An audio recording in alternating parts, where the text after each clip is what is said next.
త్వరలోనే కాంగ్రెస్ పార్టీలో వైకాపా విలీనం ఖాయం. వినుకొండ ఎమ్మెల్యే జీవి ఆంజనేయులు.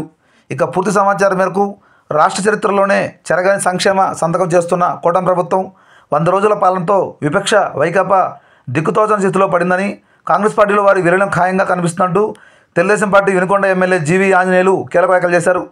ఈ సందర్భంగా ఆయన గురువారం సాయంత్రం 4 గంటల సమయంలో వినుకొండ పట్టణంలో తన కార్యాలయంగా మాట్లాడడం జరిగింది.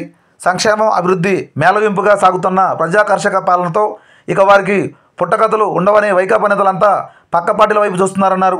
ఈ కార్యక్రమంలో పలువురు వైకాపా నేతలు తమ సొంత గుడికి చేరేందుకు రంగం సిద్ధం చేసుకోగా, వాళ్ళందరికంటే ముందుగా జగన్ కూడా అదే పనిలో విలీన రాయబారాల్లో బిజీగా ఉన్నారని ఆయన తెలియజేయడం జరిగింది. ఈరోజు దిక్కుదోసని పరిస్థితిలో వైసీపీ నాయకులు ఏం చేయాలో అర్థం కాని పరిస్థితిలో తలా ఒక దారి ఎత్తుకుంటున్నారు. బాలినేని పార్టీ మారాడు, కీలక నేత. చాలా మంది నాయకులు ఎవరి దారి వాళ్ళు చూసుకుంటున్నారు.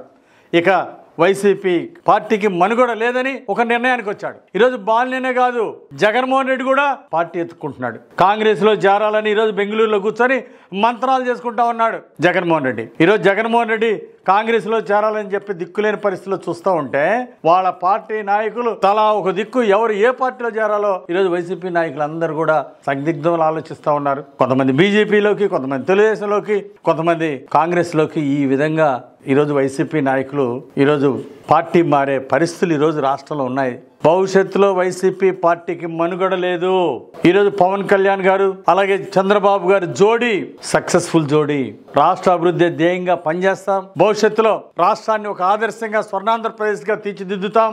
రానున్న 15 సంవత్సరాలు దీన్ని ఒక అద్భుతమైనటువంటి రాష్ట్రంగా ఎన్డీఏ ఆధ్వర్యంలో ఏపీ అభివృద్ధి చెందుతుంది.